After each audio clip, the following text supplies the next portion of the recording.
Bom dia, tarde, noite, madrugada, pessoal, dependendo do horário que você estiver assistindo. Selma aqui, reagindo ao Alan dos Santos, Alan dos Santos, falando sobre o poder do Alexandre de Moraes no Monark, né, no podcast do Monark. Na história da humanidade mesmo, né, nem história do Brasil, para a gente entender por que essas coisas não acontecem nos Estados Unidos. Né? Manda aí. Os Estados Unidos nasce tanto do Bill of Rights quanto da Carta Magna de 1215 na Inglaterra, quando um rei queria nomear lá o arcebispo de uma importante catedral e, de repente, não é a vontade dele que é feita, mas a regra que já estava estabelecida. E aí o arcebispo, que foi escolhido então pelo Papa para poder ficar naquele local como arcebispo, ele tem que ficar no exílio porque o rei não queria aceitar aquela regra. Né? E era lei. E é assim que nasce a Carta Magna, ou seja, olha, é a primeira vez que um rei vai estar submetido a uma lei, ou seja, o rei não é a lei suprema. A lei suprema é, então, aquela estabelecida, vamos dizer hoje, por exemplo, hoje em dia eles usam a Constituição, né? Carta Magna hoje é um sinônimo de Constituição. Em aulas de direito, discussões de direito, os advogados falam Carta Magna, no sentido de Constituição. Uhum. E os fundadores dos Estados Unidos, eles entenderam isso, entenderam que ninguém poderia ter um poder absoluto, um poder supremo, um poder acima dos outros poderes, ou seja, você não ter check and balances, né? Que fugiu agora como é que traduz.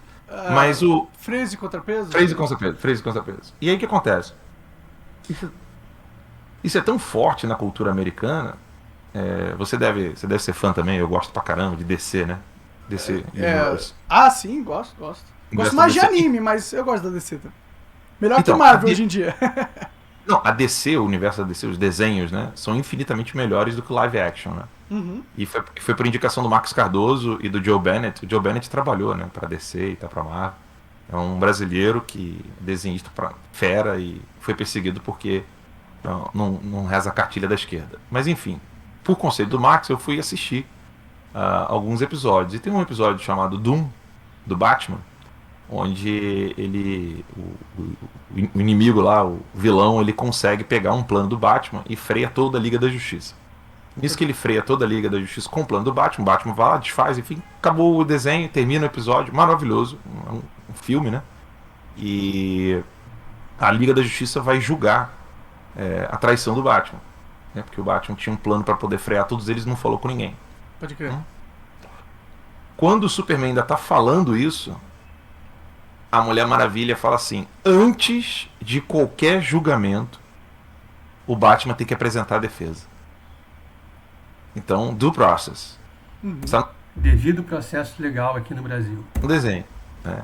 E aí o Batman vira e fala assim: se vocês acham que vocês podem viver com unchecked power, né? Ou seja, um poder que não tem um contrapeso, então eu não pertenço mais à Liga da Justiça. O próprio Batman meio que sai no final do filme, porque ele fala: se vocês acreditam que vocês não podem ter nenhum plano de defesa, então meu lugar não é aqui.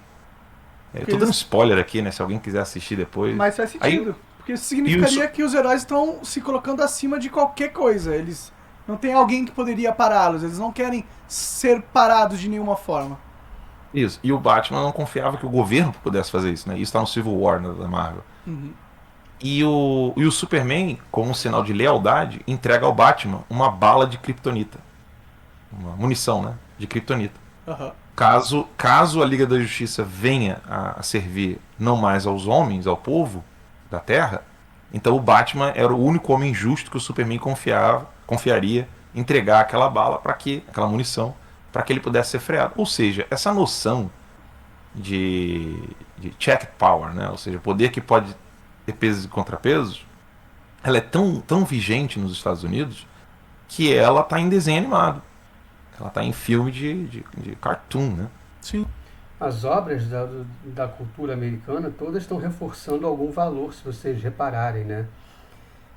Aqui, nesse caso, é um pouco da limitação de poder, aquela ideia de ninguém é tão poderoso que possa fazer tudo o que bem entender.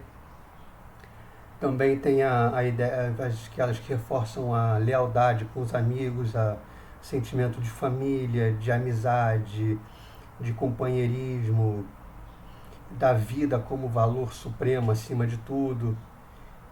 E as obras que são produzidas aqui no Brasil faltam exatamente isso, porque são obras sempre panfletárias de progressista, preocupadas em falar de travesti, de gays e não sei o quê, na perspectiva dos gays militantes, não de um gay que quer viver a vida dele em paz, mas na perspectiva de um gay militante que quer subverter a ordem social toda, que quer obrigar padre a celebrar casamento gay, esse tipo de coisa.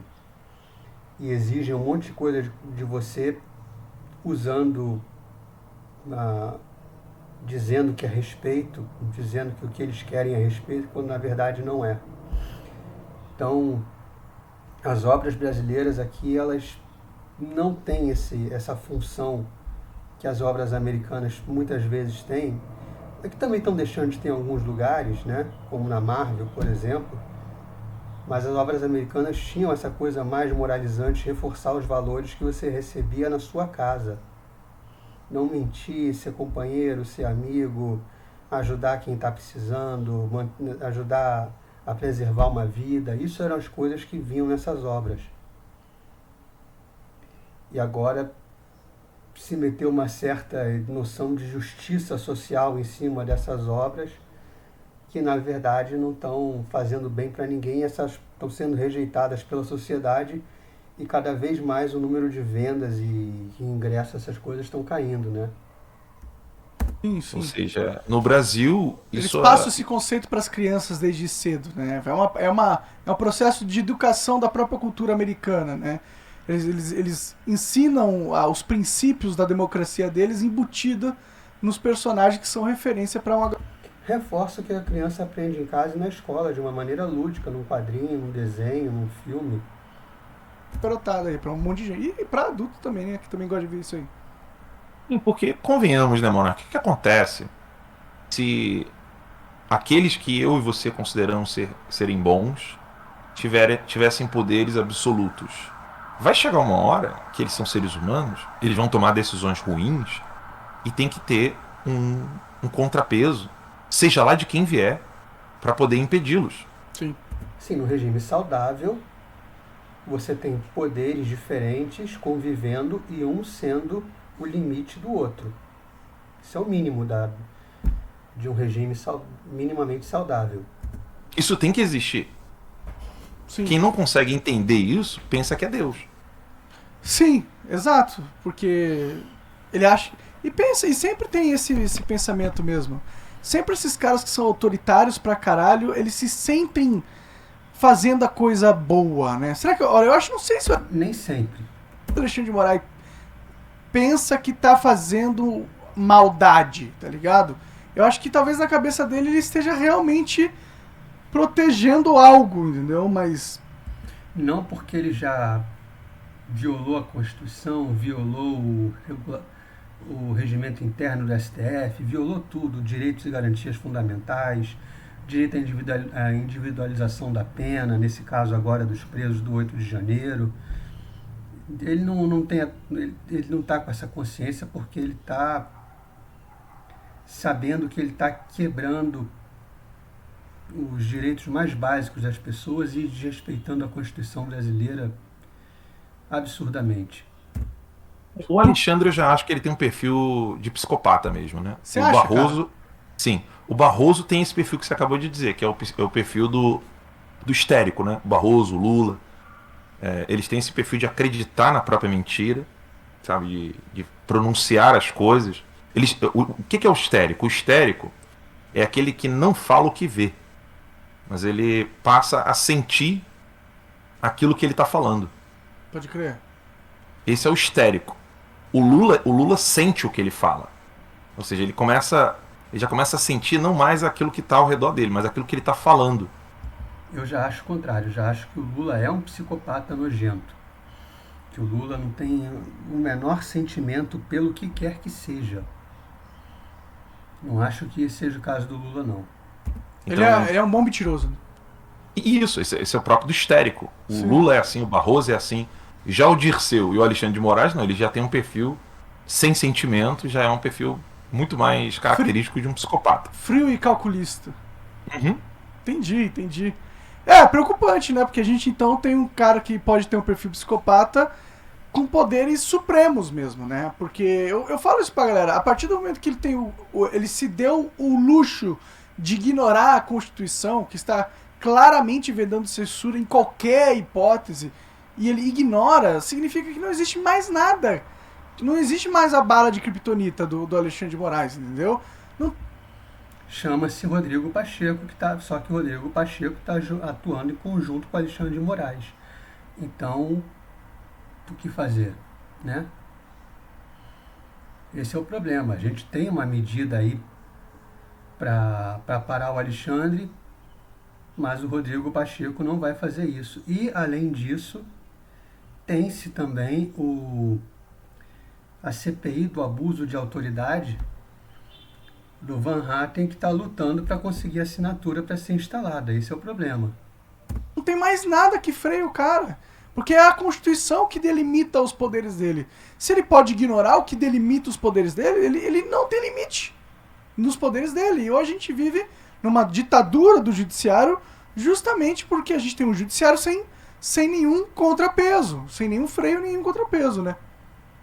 Eles vão dizer que tem, né? Porque na tese existe, que é o Senado poder fazer ali então o processo de impeachment, derrubar, mas só que isso é para derrubar um ministro. O problema que está acontecendo agora é que a própria corte como um todo aceitou uma interpretação absurda com relação à abertura dos inquéritos das fake news, que começou para perseguir um procurador da Lava Jato, censurou a revista que era lá a revista Cruzoé, né, do antagonista. Sim.